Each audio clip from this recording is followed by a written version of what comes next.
In the dying light of winter, no one saw the smoke curling from the edge of town. No sirens came, no voices called. Inside the burning house, a 6-year-old girl curled beneath a broken table, arms wrapped around herself, waiting for a rescue that wasn't coming. Her breath was shallow, her hope already gone. But in the silence, a sound broke through. Paws pounding snow, a man shouting her name, though he didn't know it yet. Logan Reeves ran into the fire with his German shepherd. He pulled her close, and as she faded, she whispered 2 words that changed everything. Bad man. Mountain Hollow, Colorado, nestled between snow-draped ridges and pine-covered valleys, carried the quiet solitude of winter with a kind of grace. The wind didn't scream here, it whispered. And that afternoon, beneath a sky stained pale gray, it whirled softly along the sidewalks and rattled the brittle leaves clinging to fences. Snow had fallen days ago, now packed into hardened patches along the edges of the road. The scent of pine resin hung thick in the air, mingling with distant chimney smoke and the dry electric cold of January. Logan Reeves ran along the shoulder of Cedar Run Road, his boots crunching against the uneven grit where ice met gravel. At 38, Logan moved with the precision of someone trained never to waste a breath.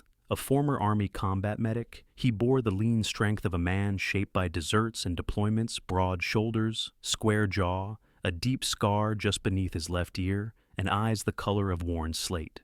Since leaving the service, he had made his home on the outskirts of Mountain Hollow, where he worked odd shifts for the local forestry team and rarely spoke more than needed. By his side trotted Sadie, a 4-year-old German shepherd with a thick saddle of black and tan fur, and an almost uncanny awareness of her surroundings. Once a military K-9 trained for rescue and detection, she had been retired after a roadside injury in Syria and later adopted by Logan. She still bore a thin line of scar tissue across her hind leg, but her stride was purposeful and alert, her ears twitching at every subtle shift in the wind. As they rounded a bend that opened into a slight descent toward the eastern edge of town, Sadie stopped abruptly. Her body stiffened.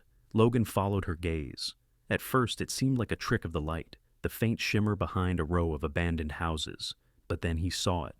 A column of thick black smoke spiraling into the sky like a curse rising from the earth. He paused, calculating distance, angle, airflow. Then Sadie barked once, sharp and insistent, already pulling ahead. Logan sprinted after her, years of training narrowing his thoughts into a single command: move. The old Briarwood Lane homes had stood empty since the paper mill shut down. Most were boarded up shells, weathered and sagging. But one of them, third from the corner, now blazed with terrifying clarity. Flames gnawed through the first-floor windows, smoke billowing from the collapsed porch awning. Neighbors had begun to gather. A woman with a phone to her ear shouted something unintelligible. Logan didn't stop. He pushed past her, heart pounding in a silent rhythm. "Anyone inside?" he shouted. A teenage boy, pale and shaking, pointed toward the rear. I think there's someone. A little girl. I heard her crying." That was enough. Logan dropped low and surged forward, Sadie right beside him. The heat punched him in the face as he shouldered through the door, hanging half off its hinges. Inside, the world became shadow and fire. Smoke rolled across the ceiling like a living thing. He dropped to one knee, pulling his shirt up over his nose. Sadie stayed close, her nose twitching, eyes locked on a hallway veiled in haze. They moved like one creature. Him crouched low, her pressing forward with quiet urgency. A family portrait scorched along the edge caught Logan's eye, but he didn't stop. A soft sound, a whimper broke through the roar. Sadie turned, nose pointing beneath a wooden table near the kitchen. Logan followed, crawling on hands and knees, and peered under the soot-blackened legs of the furniture. There she was, a small girl, maybe 6 years old, curled into a tight ball, arms wrapped around her head, her nightgown soot-streaked and torn. Her hair was long and pale brown, tangled and damp from sweat. Her bare feet trembled against the scorched linoleum. She didn't move.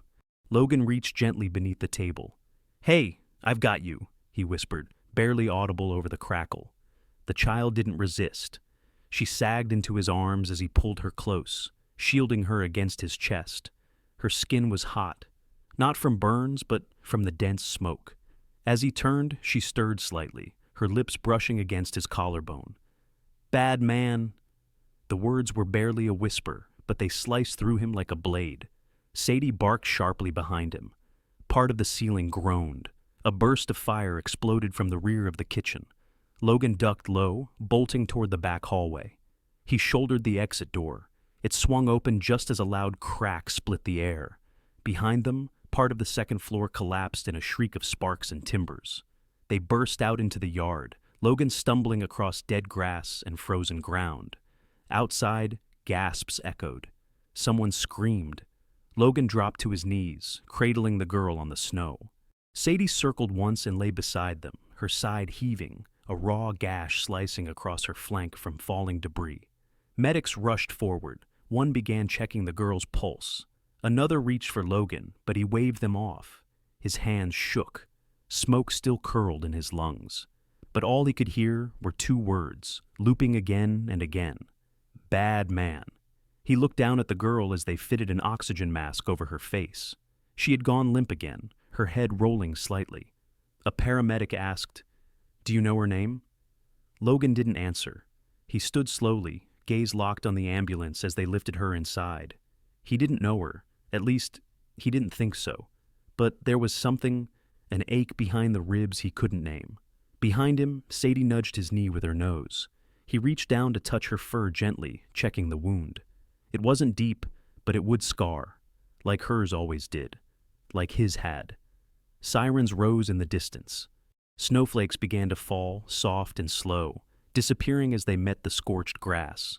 Logan stood in the gathering silence, watching the ambulance drive away, unaware that everything had just changed, not just for the girl, but for him too. The snow had eased by dawn, leaving a thin crust of frost over the parking lot outside Mountain Hollow Regional Hospital. The sky held the color of steel wool, and the branches of the pine trees bent under the quiet weight of ice. Logan stood by the entrance beneath a flickering security lamp, his breath forming short, steady clouds. Sadie lay at his feet, her side wrapped in a thin gauze bandage, eyes alert though her body trembled faintly. Neither of them had slept. Inside, the waiting room smelled faintly of antiseptic and burnt coffee. A nurse, short and brisk, with auburn curls pinned into a tight knot, and a habit of avoiding eye contact, had brought Logan a clipboard.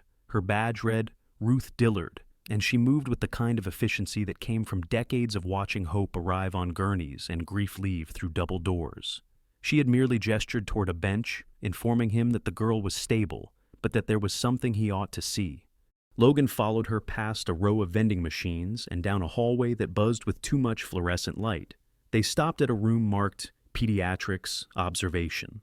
Through the window, the girl small, frail, and folded into herself like paper after rain sat, curled on a hospital bed. Her name, he'd learned, was Mira Carver. She had long, tangle-prone brown hair that now clung to her cheeks, and her arms wrapped tightly around her knees. A stuffed elephant, burned along one seam, lay beside her, untouched.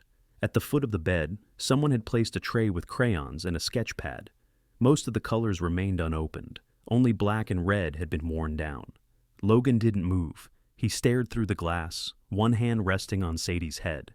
Ruth Dillard cleared her throat softly and explained that they had tried speaking with Mira, but she hadn't responded.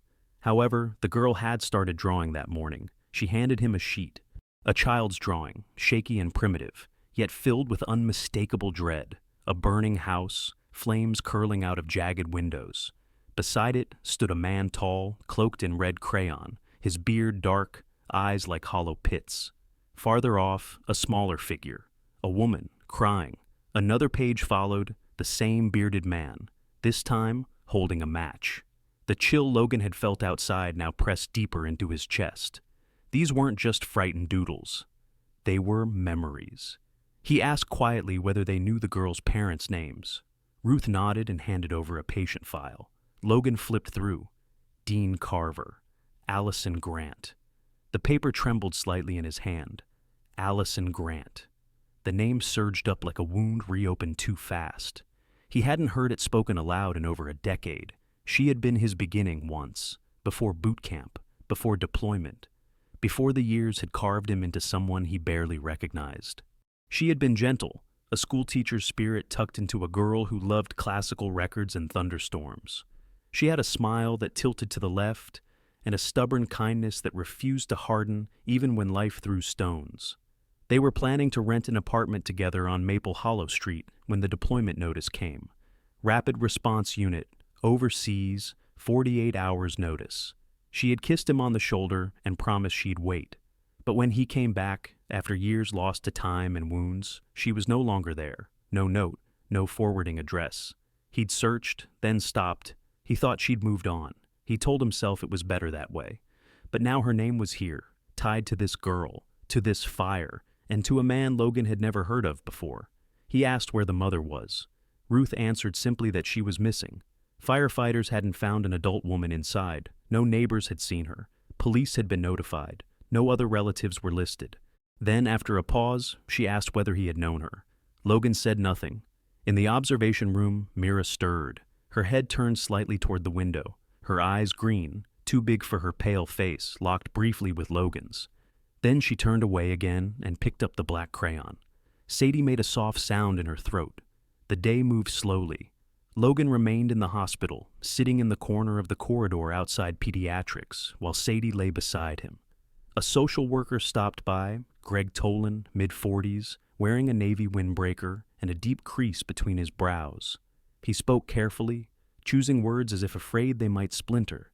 He explained that until Mira's mother was located, the girl was technically in state custody. But if Logan was willing to sign witness affidavits and remain reachable, the department would appreciate his insight. The girl seemed to respond better to his presence, and to the dog. Logan nodded once. He didn't add that he had nowhere else to be. By late afternoon, Mira drew again. This time, something new. A sketch of a woman with long hair, crouched beside a child. There was fear in the way the arms clung to each other, drawn in with such heavy lines they nearly tore the page. Logan sat with the drawings in his lap. He thought about the absence of names, of sound, of memory too fresh to speak aloud. Then he looked at the man drawn in red, with a dark beard and a lighter clenched in his fist. The pieces did not fit. Not yet. But he had learned, in the service, how to see around corners, how to follow a trail no one else noticed. He looked down at Sadie, who was watching Mira's room with quiet vigilance. He murmured that something was wrong here. Sadie didn't move, but her ears twitched. That night, Logan returned home only to retrieve a duffel bag of clothes and a set of old field notes. He fed Sadie, checked her bandages, and drove back to the hospital in silence. The town outside was beginning to quiet. Porch lights flickered on, windows glowed with supper warmth. But the road Logan drove was one lined with ghosts. At the nurse's desk, Ruth handed him a new sheet of paper without a word. Another drawing. This one was different. A bearded man. A lighter. And this time, a small dog, standing between him and the child. The dog had a scar on its flank. Logan didn't sleep that night. Neither did Sadie. The mist that hung over Mountain Hollow that morning was thick enough to blur the treetops, but thin enough to let the sun seep through like old paper lit from behind. The air held a cold dampness, not harsh, but clinging a fog that soaked into collars and bootlaces, into thought and breath. It was the kind of morning where the town felt smaller, quieter, as if watching itself from a distance. Logan moved silently through the undergrowth along the northern fringe of the forest, not far from where the house had burned. His steps were careful, instinctual, the weight of his boots distributed evenly across the moss-covered trail. The old military gait never quite left him. 2 days earlier, after the second night sleeping on a chair outside Mira's hospital room and reviewing the sketches again in silence, Logan had requested permission from the local department to assist in the ongoing investigation into the house fire. He didn't present it as personal. He cited the urgency of discovering whether the fire was accidental or not, the risk of further danger if foul play was involved, and the familiarity he had with the terrain around the burn site. Monroe had looked at him for a long second, and then told him they could use another pair of eyes, especially one that didn't rattle under pressure. Sadie trotted ahead, her lean frame moving with a rhythm both tense and fluid. The wound on her flank had begun to crust, her limp barely noticeable now, though Logan could tell she favored her left side slightly. She moved not with hesitation, but with an unrelenting sense of purpose. Her ears were up, her nose low, her breath a soft engine cutting through the hush of the woods. She had not wanted to be left behind when Logan prepared for this patrol, her stare fixed and insistent until he relented. Even with her injury, she was a creature born to work. She never asked permission to protect. They weren't alone.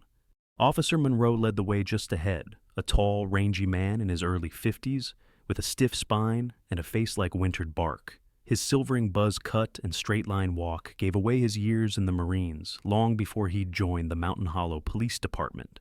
Monroe rarely spoke more than was necessary, but when he did, there was weight behind every word. He didn't dismiss Logan's request to join the fire investigation patrols. Instead, he told him if he was serious about assisting, he'd better lace up early and be ready to work the woods like any other man on duty. Their small unit moved slowly along the tree line behind the burned house, working their way toward a neglected strip of forest land where the ground sloped into ravines and forgotten mining trails. Logan hadn't spoken since they left the trailhead. His mind worked quietly, filing away everything: the twisted branches, the angle of a broken fence post, the way the frost melted differently beneath pine versus cedar.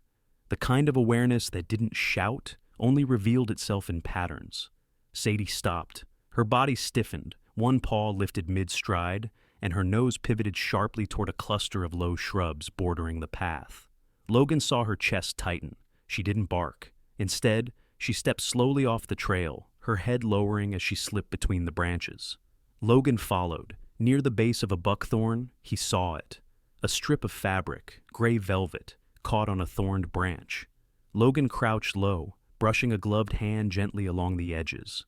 The cloth was small, torn jagged at one end, with a faint reddish-brown smear on the underside. Blood. Dried. Flaking now with the cold. Just below the branch, the earth was disturbed. A series of shoe prints, deep at the heel, dragged along the incline. Male, heavy-set. The kind of trail left by someone not just walking, but pulling, or being pulled.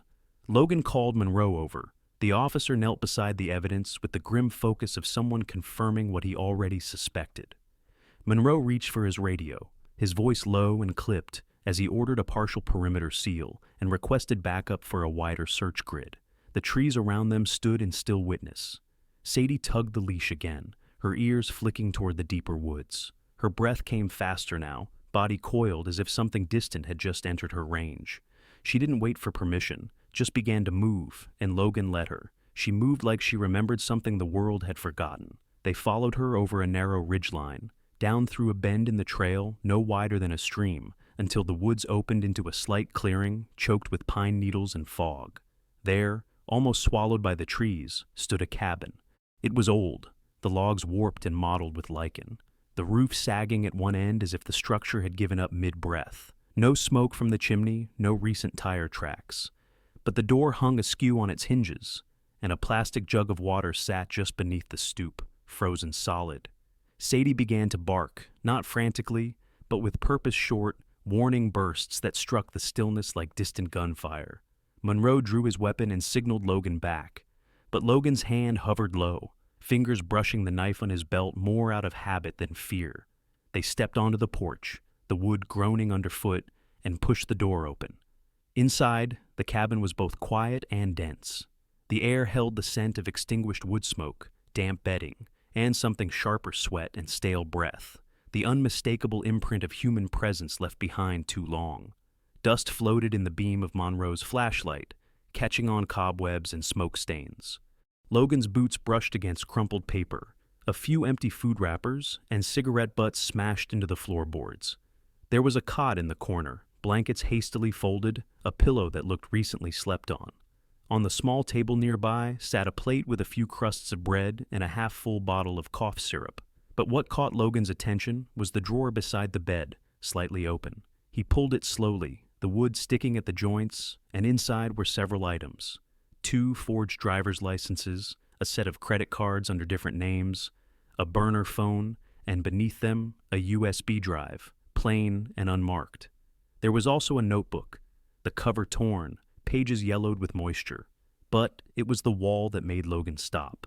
Near the back of the cabin, etched into the log wall, with what looked like a knife or perhaps even a nail, were the words, "I told you not to scream." They were scratched deep, messy, letters tilted and splintered, as if carved in a hurry or through clenched teeth. Logan stepped closer. The words pulsed beneath the beam of his light, not as memory, but as threat. He looked at Sadie, who sat now in the center of the room, her breathing steady but loud. Her eyes hadn't left the message. Monroe stood near the door, calling for evidence teams and setting a soft perimeter. No raised voice, no drama, just calm protocol. But the look in his eyes told Logan everything. They had just stepped into something real, something alive. Rain had begun again by the time the forensics team arrived. Not the downpour that flattened leaves and flooded gutters, but the kind that whispered over the pine needles and soaked slowly into the earth. It made the roof of the old cabin hiss, and the trees glisten as if holding secrets beneath their dripping arms. The daylight waned beneath thickening clouds, casting the clearing in a bruised gray, where the scent of wet bark and cigarette smoke lingered together like breath held too long. Logan stood just outside the threshold, his boots sunk slightly into the mud that clung to the cabin's warped steps. Sadie sat beside him, her coat mottled with dampness, her posture vigilant but unmoving. Inside, Monroe moved in measured strides across the wooden floor, giving quiet orders to the arriving techs, his voice low, clipped, threading between the rhythmic tapping of rain on glass and roof. The discovery of the USB had sparked a shift in urgency, and now every movement was deliberate. Evidence markers were placed, photographs taken under portable lights, and bagged items cataloged with quick precision. Logan watched it all with the quiet focus of a man trained to see threat, not in noise, but in silence. And then came the call. One of the deputies, a younger man named Bellamy, with anxious eyes and an oversized yellow slicker, approached with his phone half out of his pocket, already speaking into it with clipped concern. He explained they had a report from a fire warden stationed north of Hollow Ridge. Someone had stumbled from the woods at the edge of the controlled burn zone, barefoot, bruised, and barely able to stand. A woman, mid-30s, incoherent. Paramedics had been dispatched, and she was being taken to St. Augustine's Medical. Identification hadn't been confirmed yet, but Logan didn't need the name. He felt it in the pit of his chest before it was spoken. Allison Grant. The ride to the hospital was not long, but time unspooled differently inside the patrol vehicle. The interior fogged quickly from damp clothes and breath, and Logan sat with his arms crossed tightly, watching raindrops scatter across the glass in streaks that seemed to blur more than the outside world. Sadie, curled beside him in the back seat, didn't stir. St. Augustine's sat on a bluff overlooking the south fork of the river, a modest building of pale stone and sharp eaves, built decades earlier but still solid. Inside, everything smelled of vinyl, ammonia, and the soft, persistent anxiety that hovered around emergency rooms. A nurse named Carla, small and round-shouldered with pale green scrubs and damp hair pulled into a bun, led them toward a recovery room at the far end of the east wing. She spoke gently, carefully, warning that the patient had visible signs of restraint and disorientation, and that trauma was still being assessed. The room was dim, quiet except for the beeping pulse monitor and the soft hum of machines. Logan stepped inside and stopped. Allison lay on the bed, her face turned slightly toward the window, though her eyes were closed. Her dark hair was matted, streaked with ash and mud, framing a face that still held the lines of the girl he once knew, though dulled now by exhaustion and pain. Her lower lip was split. One cheek bore the faint outline of a bruise, and her hands, folded on her stomach, were raw at the wrists. Monroe waited outside, giving Logan space. Sadie didn't enter. She sat quietly at the door, as if sensing that what lay beyond belonged to a part of Logan not meant for interruption. It was some time before Allison opened her eyes. She blinked slowly, as if the world required reacquainting, and when she saw Logan, her breath caught. She didn't speak immediately. Instead, her gaze drifted to the IV line in her arm, then to the rain sliding down the window like strands of unraveling thread. Logan sat. He didn't press her. Allison's voice, when it finally came, was hoarse and paper-thin. She told him she hadn't disappeared, not truly. Dean had made sure of that. She had tried to leave 2 days before the firebags packed, Mira asleep, the car half-loaded. But Dean had returned early. He hadn't yelled. He never did. He'd simply smiled, poured a drink, and later that night brought her a mug of tea she never finished. When she woke, she was in the cabin, wrists bound, the smell of smoke in her hair, and no sound but wind against the window. She didn't remember how long she was there. Hours, maybe longer. Her head throbbed, her arms ached. She had screamed once, only once. Then she remembered what he always said about screaming. and what followed. When Logan asked how she'd gotten free, she closed her eyes. She said she didn't know.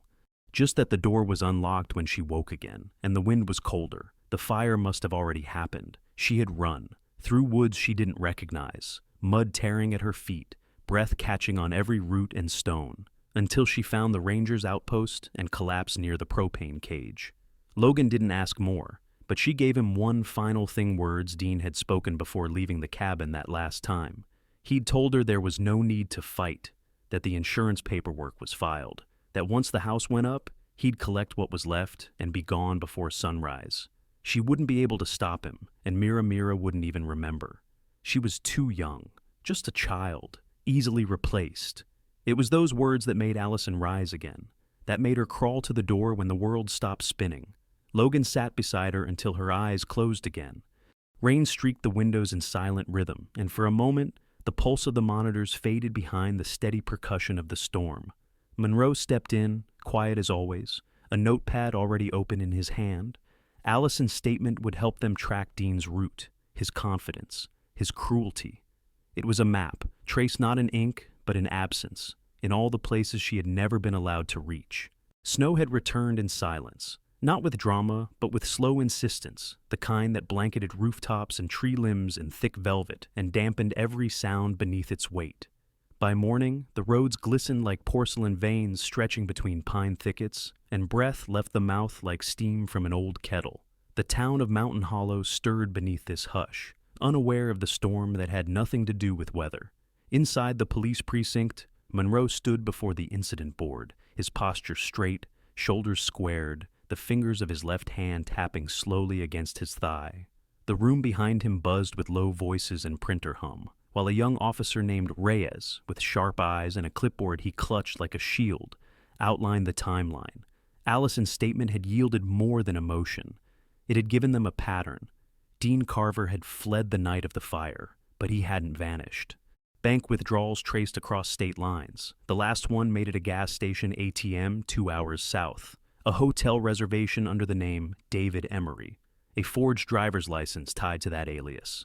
A rental car reported stolen less than 24 hours ago. The man had a head start, but not an endless one. Logan stood to the side, watching the line of pins and string across the map of Hollow County. He didn't speak, not at first. But when Monroe mentioned the hotel, Logan stepped forward and asked what time the clerk had last seen him. Reyes said around 5:45 a.m. Dean had checked out early, claimed he was catching a bus, but no record showed he boarded, which meant he was still on foot, or waiting, somewhere. The hotel was a 2-hour drive across snowy back roads. They left before noon. Logan sat in the back seat beside Sadie, who now wore a light-duty harness over her coat, her heeled flank barely visible beneath the straps. She rested her chin on the seat's edge, ears twitching each time the wipers hissed across the glass. The hotel was modest brick-faced, 2 stories, the sort that offered neither luxury nor questions. Inside, the lobby smelled faintly of burnt coffee and old radiator heat. The receptionist was a man in his 30s with thinning blonde hair and the jittery demeanor of someone used to discomfort. When asked about Dean, he grew paler by the second, then admitted the man had been acting strange nervous, like he was waiting for something but didn't want to be seen doing it. Then the man confessed Dean had returned an hour earlier, demanding his deposit back. When told he'd need ID again, Dean snapped. The clerk lowered his voice, eyes flicking toward the hallway. He said Dean had reached across the counter, grabbed his wrist, and tried to force the drawer open. The struggle had barely begun when a bark-sharp and immediate cut through the air like a command. Sadie had moved first. She lunged from the lobby's far side, catching Dean in the act, her body slamming into him with controlled weight. The man staggered, knocked back into a table of pamphlets. Logan was already running by then, Monroe only steps behind. Sadie stood between Dean and the door, a growl low in her chest, steady, unshaken. Dean's face, flushed and twisted, locked eyes with Logan. He didn't speak, not right away. But when Monroe stepped forward and read the charges manslaughter, arson conspiracy, possession of falsified documents, obstruction, Dean let out a dry laugh that echoed sharply in the quiet lobby. He called the charges laughable, said his wife had always been weak, and the girl, he described Mira not by name but by venom, was a problem that should have been handled early. He stared directly at Logan, the smirk never leaving his lips, and muttered that if he'd been wiser, he would have silenced her long before. Logan didn't move, but the room seemed to narrow, the edges of his vision tightening like a lens. Monroe stepped in, pushing Dean toward the door, his voice firm and cold as iron. The cuffs clicked loud enough to draw a stare from the housekeeper nearby. Later, in the stillness of the ride back, Logan recounted the exchange to Allison. She sat in the back seat of Monroe's cruiser, her arms folded across her coat, face turned toward the window as trees passed in pale blurs. Her expression didn't change until Logan repeated Dean's words. That was when her hands shook. She said nothing for a long time. Then, in a voice barely stronger than breath, she told Logan the truth. That she had been pregnant when he left, years ago. That she had tried to contact him, but nothing came back. The base had been sealed, no letters returned. She had waited, and when waiting became unbearable, when the silence stretched past hope, she had tried to move on. Dean had seemed kind then, steady, reliable. Someone who could help raise a child, a safe option in a world that had turned unpredictable. But it hadn't taken long for that veneer to crack. By then, she had felt trapped, financially, emotionally, legally. She admitted she had thought it was the only way forward, that maybe she could survive it for the sake of Mira. But in the end, her choice had nearly destroyed them both. Her voice broke only once, when she said she wished she had been braver. Logan didn't speak. He only reached into the space between them and laid a hand gently over hers. She didn't pull away. Outside, the snow fell quietly again, covering the tracks left behind by the pursuit, the road still glistening beneath fading daylight. But inside the car, beneath the quiet hum of tires on ice, something settled. Not forgiveness, not yet, but truth. And with it, a beginning. The air no longer held the bite of winter, but it hadn't softened fully into spring either. It was that in-between season where puddles crusted over at night and thawed by morning, and the wind, though lighter, still whispered through pine branches with memories of snow. In Mountain Hollow, time moved with a quieter rhythm now. The fire trucks no longer wailed through the streets. No more news vans hovered near the charred remains of the house on Norwood Lane. The town had returned to stillness, but for one family, a new chapter had only just begun. Dean Carver had been sentenced the week before. A heavy list of charges, each read aloud in court with a clinical tone that did little to soften their weight. Arson with intent to defraud, attempted manslaughter, falsification of federal documents, endangerment of a minor. The trial had been brief, the evidence damning, but the emotional toll lingered long after the gavel dropped. Allison had not attended the final hearing. Instead, she spent that morning in the small kitchen of her rented bungalow near Alder Street, slicing strawberries for her daughter's breakfast, her movements slow, precise, as if each cut into the fruit was a step toward reclaiming something lost. Allison Grant, once a woman of quiet grace and well-contained composure, now wore her vulnerability like a shawl draped across the shoulders, visible but not defining. She was tall and pale-skinned, with dark auburn hair that she kept pinned loosely at the nape of her neck. The years with Dean had etched faint worry lines around her mouth and brow, but in recent days they had begun to fade, replaced by something softer. A return, perhaps, to who she had been before life bent her shape around survival. Mira had changed too. The little girl, once silent and shadow-clinging, now chased light with bare feet on the front porch. Her hair, dark and thick like her mother's, was often tangled in ribbons. Her laugh had the high, unsteady quality of something new, but growing stronger. She still clung to Sadie with fierce loyalty where the dog went. So did Mira. But she no longer needed to be in constant contact, no longer followed her mother from room to room, as if the walls might dissolve without her vigilance. In the quiet moments, she drew again. This time, not houses burning or women crying, but trees, meadows, a dog with kind eyes, and a man with a crooked smile holding her hand. Logan had never imagined himself in this role. The retired soldier turned reluctant rescuer had always carried his solitude like a second skin. Tall and broad-shouldered, his body still bore the remnants of military discipline. Straight posture, deliberate steps, the quiet awareness of exits and unspoken tensions. But the sharpness in his gaze had softened since the night of the fire. He now spent his mornings checking the locks on Allison's porch door, replacing old screws, oiling hinges, repairing what time and weather had worn down. In the afternoons, he walked with Mira and Sadie through the pine woods behind his home, teaching her how to spot deer tracks or listen for owls. They weren't a family in any official sense, not yet, but they had become something more binding than blood, a constellation of broken pieces, each having survived something, and now, slowly, cautiously, fitting together. The morning of Mira's 7th birthday arrived under a shy sun. The sky held no clouds, and the wind was gentle, rustling only the highest leaves. In the backyard of Logan's home, a small table had been set up with cupcakes instead of cake, pink paper streamers tied loosely between 2 fence posts, and a plastic unicorn centerpiece Mira had insisted on keeping from the grocery store. It was simple, imperfect, but hers. Grace, a retired school teacher who lived 2 houses down, came by with a gift bag containing a watercolor set. She was a stooped woman in her 70s, with a long gray braid and an intuitive gentleness that children seemed to sense immediately. Allison offered her tea, and they sat for a moment, watching Mira chase Sadie through the half-thawed garden, shrieking with delight when the dog let her win the race.